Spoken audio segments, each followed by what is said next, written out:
introduce you to my friend Dannella Burnett. Burnett and Dannella is I met Dannella through this. We use the same coach, right? And Dannella and I have known each other for I don't know 3 or 4 years, maybe Yeah, four prior to years. prior to Well, 20, prior to COVID, so it's got to be four, maybe even five. possibly, yeah. And Danella's got some really interesting things that she does that we're going to talk about in a minute. But one of the things that I wanted to talk to Danella about was her milk crate moment. So, Danella, I'd love to know what your milk crate moment is. It could be anything from any time in your business. It could be around hiring or a problem that happened. And I'm going to let you take it from there. Awesome. Well, I'm so excited. One, I have to brag for a little bit because the whole idea of a milk crate moment came from conversation that you and I were having one day, and you were sharing your milk crate moment with me, and I was like, what a great turning point, and I love to see what you've done with it. And I think as entrepreneurs, we all have that moment where, and for me, it was life that led to my being an entrepreneur. That was really my milk crate moment. It was 2008. Mm-hmm. I had worked for other people my whole life. I'd always had a little side gig. So I was in the events and speaking world and in the event planning, doing weddings and personal events and catering, but always for other people or with a little side gig of my own. And then in 2006, we were pregnant with our first child. And so I had a 2-year-old, 6-month-old. My husband had a great job. So when I got pregnant, we decided I could be a stay-at-home mom, which I absolutely loved and adored. I thought I'm 38 years old, kind of lived for this moment. I was enjoying it for nearly 2 years. And my husband came home with no job. It was the '08 recession. We spent 2 months kind of writing checks out of savings, not a good financial plan. And I had to go back to work. I mean, we had to feed our family. Sure. And I was just striking out. I mean, there just wasn't anything that made sense. I thought, I'll just go back and wait tables somewhere. I want to feed my babies. This is all I want to do. And I went to a local restaurant that had opened up. And I swear to God, it was this 14-year-old little manager, who looks my 40-year-old self up and down like, ma'am, we're just fine. And what I heard was like, you have no place here. And I remember walking out to my car and just bursting into tears, looking up at the sky like, God, I know you have a plan for me, but like, I have no idea what it is right now. Like, I need a neon sign. Like, I know you're not going to leave me hanging and you've got a plan for me, but I literally have no idea what the plan is for my family. And, straighten myself up. That very weekend in church, I was sharing with some of the other ladies at church that this humiliating experience.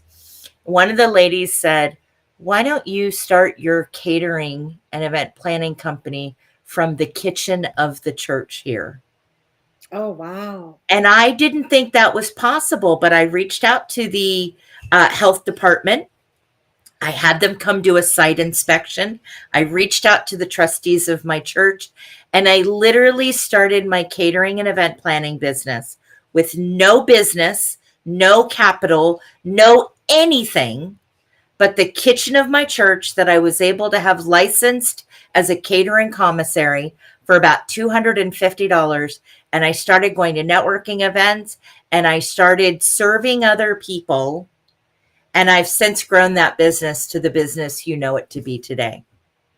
Wow. Dannella, I don't think that you and I have ever talked about that story. Really? Right? Yeah. When you mentioned it to me just a few minutes ago, I had never heard that story that your husband got let go and that you really were worried with 2 little kids at home. So, wow. I knew you were a caterer, right? I knew that. So that's a really great story. So who do you think, it sounds like it might have been the woman at church, but who do you think who helped you get through that? So let's assume you've got the lady at church. Who else helped you get through that? Well, really at that time, my husband, when I came home with this like kind of, cockamamie idea. Like, I'm going to restart or start a catering company with no plan, no capital, no anything. My husband really supported that. I mean, he had to step into the role of, caregiver and watching the kids. And that was a very dynamic change in our relationship. It was a, dynamic change. And I will say, actually, at some point, he struggled with that, not being the provider for our family. But, he was incredibly supportive of me being successful. And, when I got back into it and catering and the business started to grow, I mean, I get great satisfaction from my business. So I really needed his support. So, yes, to my friend at church, she's actually since passed, so just got a little emotional for a moment. Yes, thank you for giving me that encouragement, and the other women at my church and my church for allowing me to grow. Of course, we outgrew that space in just 3 years, but having people around me and people that believed that I could do something, and my husband for stepping back and letting me step into that role to care for our family in a different way, was incredibly supportive. You said something when you were telling the story that I kind of thought I wrote down, and I want to talk about it. You said you sat there in your car and asked God, like, give you a sign, right? I had a situation, the same thing, where I literally was talking out loud to God, crying. It's like, show me what I'm supposed to be doing, because I will do it, right? But this is what I want to do. And if you just give me the sign, but I listen, and I even said this, look, God, I don't get symbolism, right? So I was like, it's got to be something I completely understand. And 6 hours later, I had that sign. And Yeah. it's so amazing that I know this is not all about God and stuff, but ask God when there's something you're struggling with, ask God, right? Oh my gosh, I love that. And I say neon signs because I know that subtly there's hints all around me all Yes, the time. right. Those subtle nudges that we get, those butterflies in our stomach, or that intuitive thought, or, that thought that you wake up with in the morning. I think some of those, though, are a little too subtle. You and I think I can, safely say we're a little headstrong. And when we get an idea, we're going to move forward with it, Right. whether, whether the signs around us are, supportive or not. But, a lot of times we get those subtle signs that we might not pick up on. But I will say that each and every time where I've hit kind of that milk crate moment where I've said, I don't see the signs and I need a neon sign. I need something Yeah. super clear. Yes. Within a short period of time, I have gotten that.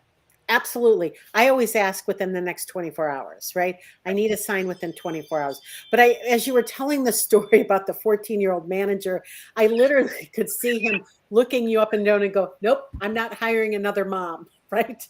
Oh, it was terrible. I mean, clearly I was not the 20 something, perky little waitress that he was looking for. And, I don't have anything against 20 something perky waitresses, but my 40-year-old self, who had just had two 10-pound babies in the last 2 years, was clearly not the cute little thing he wanted to watch, running around serving his customers, even though I know I'm a fantastic waitress and bartender, and I might have even run circles around those 20 somethings, but I might have, I might wiggle a little when I run.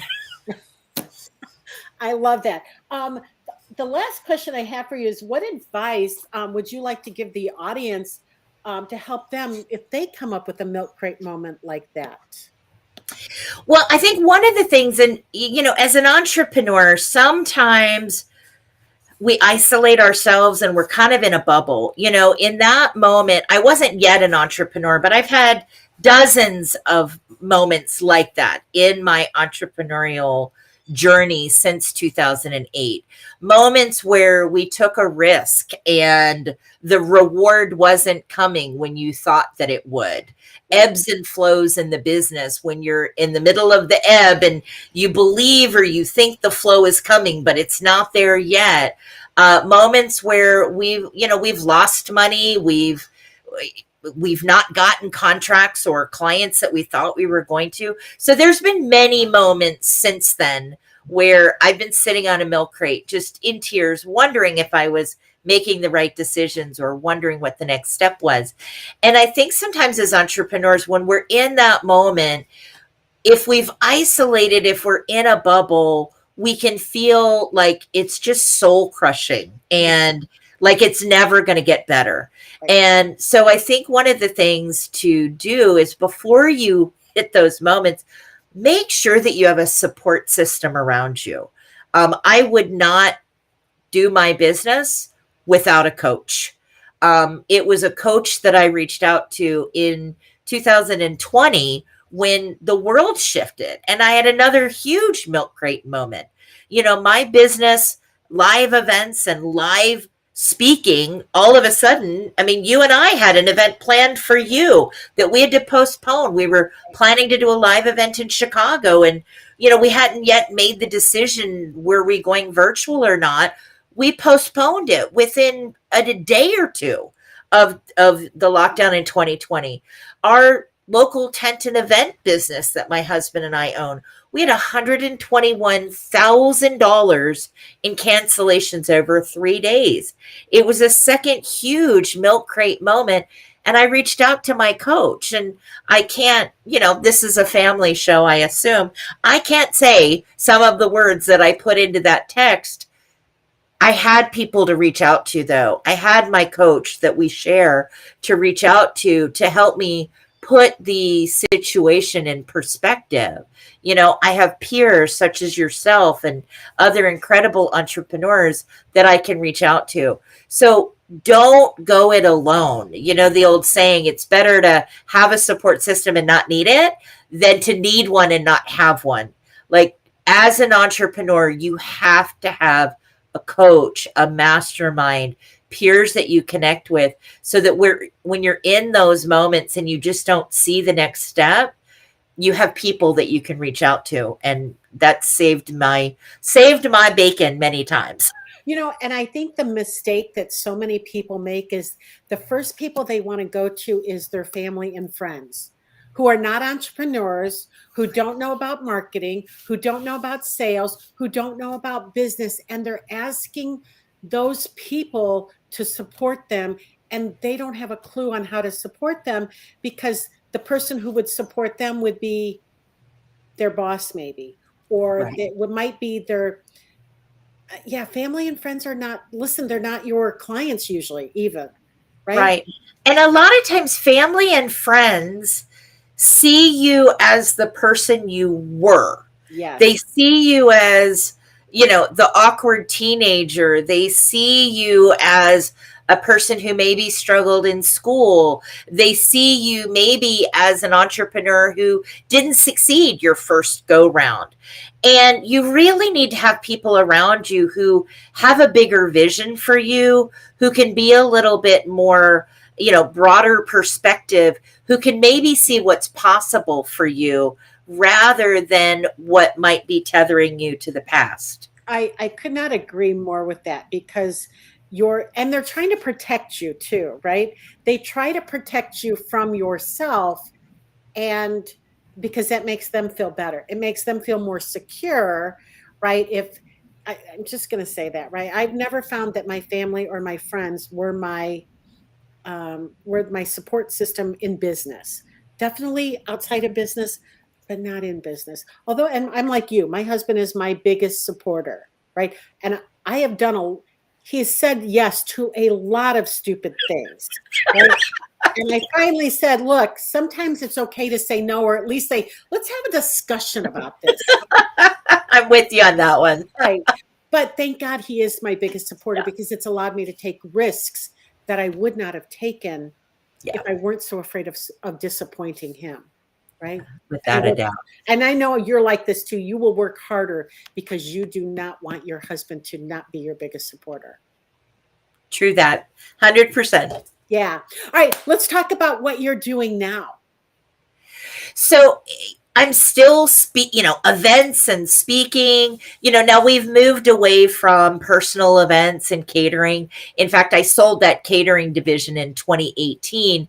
And so glad that I did. It actually Yeah. prepared me better for what was to come. But by 2018, I was starting to do some national events and traveling. And of course, I can travel, but food can't. And made the decision to sell the catering company to one of my employees here in Georgia, and started doing more and more national events and more events in the expert and advice and speaking arena. And that's predominantly what we do now. We do very few events outside of the advice or expert business. So that's what we've moved towards. And that also led to us creating programs and services for speakers. So all of our event hosts are speakers, and many of our speakers go on to have their own events. They work together beautifully. Oh, I love that so much. So, do you have, since you're talking about speakers, what do you have for speakers? I know you have a great giveaway because you always do, right? What do you have Yeah. for speakers? So we've got a great giveaway. Whether, we were 100% in person, then we moved to 100% virtual. Now I would say we're about 70-30. The beauty is if you want to speak today, Which one? 70 in person? 70% are still virtual because you've got podcasts and TV and radio. We've got this opportunity right here, you and I speaking. We have so many more opportunities that are virtual today, but we are seeing in-person events come back. And so in-person speaking events are coming back. So as a speaker, you need to be prepared. You need to be positioned well, and you need to be ready to be profitable. And every stage is going to be a little bit different. The type of stage that it is, the type of broadcast, whether it's in front of a live audience, whether it is a podcast, whether people are hearing it live or they're hearing it in a replay, you want to be ready to maximize that opportunity. So we've got a speakers crush it from the stage checklist to just give you some reminders on what you need to do before, during, and after any speaking opportunity. Well, I'm going to download that because as a speaker, I always want to crush it, right? And the only reason I have my new necklace on is because I was out speaking today. So I got here just in the nick of time to log on while you were waiting there online for me to do this podcast, right? So first of all, I'm so excited that you were here today. Thank you so much for being here and sharing your milk crate moment with us, because I do believe that milk crate moments are inspirational, motivational, and educational, Yeah. right? And I'm so glad that you shared yours with us. Thank you. Have Thank a you. great, Thank you. thank you for being here. Have a lovely day, and I will see you soon. Always good to talk with you, Jean. Thank you so much. Bye.